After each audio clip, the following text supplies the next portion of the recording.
If your footage looks like this, you probably have a big problem. But don't worry, because we're gonna turn it into beautiful cinematic image. On every shoot, my first objective is to find the most filmable angle. This usually comes down to two main important things.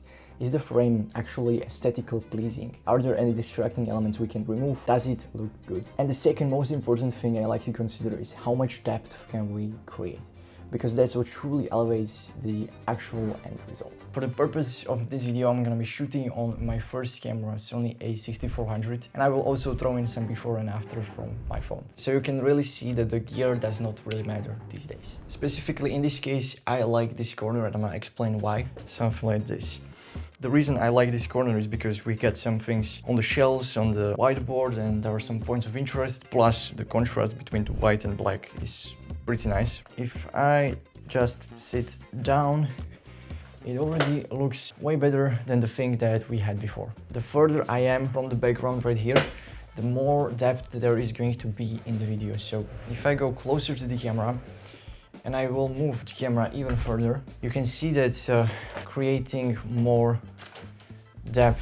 In this case, I'm not gonna be lighting the background because we are still catching a little bit of natural light. And the reason I wanna keep it as natural as possible is because if you look at the wall in the back, all messed up and it does not look good on camera, so we wanna keep it as dark as possible. So on the final image, it actually looks relatively okay. Therefore, the thing that's going to make the biggest difference for now is key light. But more than the quality of this light, what matters is that we want a light from the other side than our shadow side actually is. To show you what I mean is, if I film from this angle, that means I'm probably gonna be looking right here and speaking to the camera this way, so you can consider this being my shadow side, right here.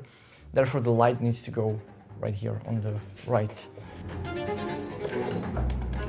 So we power this thing up, and we already have something that looks so much nicer. Bring the exposure slightly down. I'm shooting from the shadow side and creating this little triangle you can see here, right here. If you have just one light you can possibly work with, this is the best thing you can do. Like, point the light at yourself, shoot from the other side, it looks perfect. But since in our case we are going all in, we're gonna create a little more separation by bringing in another backlight. That one is responsible for the light right here.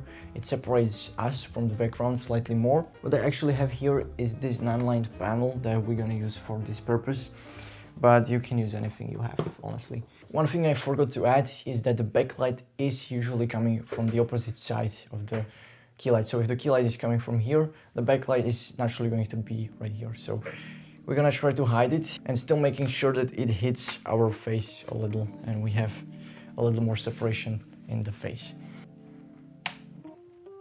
How are we looking so far? One thing that I'm noticing right away, we are getting some reflection on the pictures, which we can't really do anything about probably. But you can also see the light over here. We would need something to cover the light from this side, which I don't currently have anything in here, but in this case, I think that's totally fine that we have a little bit of interest there. I still am not quite satisfied with how the separation is looking, because we could probably have a little more depth in the face. All right, for now this will do, and I think it already looks so much more interesting and so much better. At the same time, it's important to keep in mind that the white balance of the light is something that you should keep relatively close to each other, right, if possible. And also it's important to check the white balance on your camera, because if your image looks overly orange or blue, it's basically a white balance thing, and we are trying to get the white back there to looking as white as possible. Last thing to consider are practical lights, something that creates more interest in the background but usually doesn't interfere with the foreground. You can sometimes have it cast the backlight on you, but it usually just creates more interest in the background. I have a lamp right here. What I like to do is to point that lamp towards that white wall, because it creates nice interest back there. And if I sit right here, it's something, you know, more interesting right there, because we have white light here, yellow light there. Another thing I like to do is to turn on my computer and put something interesting in the background. Maybe it's something related to the brand. I can put it on the screen. For now, I'm gonna keep it like this, but this is another practical thing that can be used in the background, and it creates more separation and creates the more of a interesting look. As a practical light, you can use basically anything you have. If you are really working on a tight budget, I could use that lamp as a key light, let's just say, or I could go closer to the window and use natural light from the window as my key light. All we have here changed the room quite a bit, and it made the image look interesting. Now we have an option to adjust our colors in post-production, because not everything can be fixed in camera. Sometimes the white balance is slightly off, and those are the things we can slightly tweak. As well as some color grade, you can switch it into other things that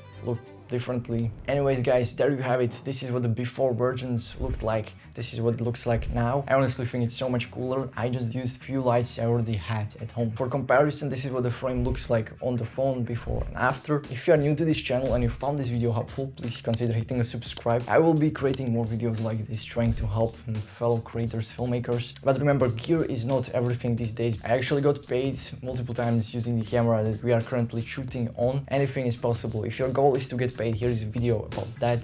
Thank you so much for watching, and I will see you in the next one. Take care.